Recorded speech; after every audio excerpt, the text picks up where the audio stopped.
कुरिन्थियों के नाम पौलुस प्रेरित की पहली पत्री अध्याय 8। अब मूर्तों के समाने बलि की हुई वस्तुओं के विषय में हम जानते हैं कि हम सबको ज्ञान है। क्या घमंड उत्पन्न करता है? परंतु प्रेम से उन्नति होती है।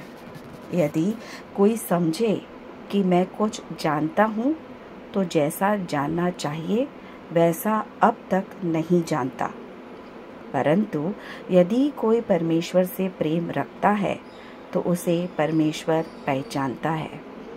सो मूर्तों के समाने बलि की हुई वस्तुओं के खाने के विषय में हम जानते हैं कि मूरत जगत में कोई वस्तु नहीं और एक को छोड़ और कोई परमेश्वर नहीं।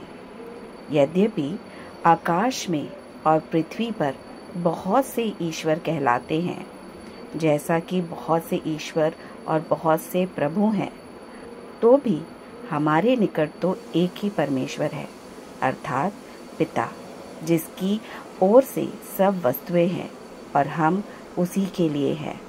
और एक ही प्रभु है, अर्थात यीशु मसीह, जिसके द्वारा सब वस्तुएं हुई और हम भी उसी के द्वारा है।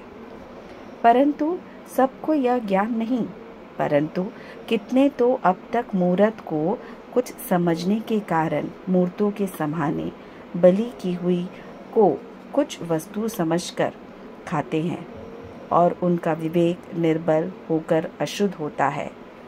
भोजन हमें परमेश्वर के निकट नहीं पहुंचाता। यदि हम ना खाएं तो हमारी कुछ हानि नहीं, और यदि खाएं तो कुछ लाभ नहीं। परंतु चौकस रहो, ऐसा ना हो कि तुम्हारी यह स्वतंत्रता कहीं निर्बलों के लिए ठोकर का कारण हो जाए।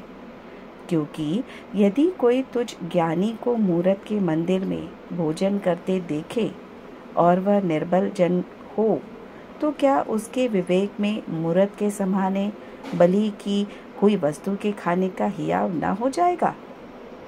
इस रीति से तेरे ज्ञान के कारण वह निर्बल भाई, जिसके लिए मसीह मरा, नाश हो जाएगा।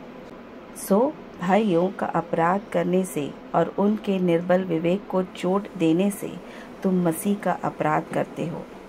इस कारण यदि भोजन मेरे भाई को ठोकर खिलाए, तो मैं कभी किसी रीति से मांस ना खाऊंगा, ना हो कि मैं अपने भाई के ठोकर का कारण बनूं।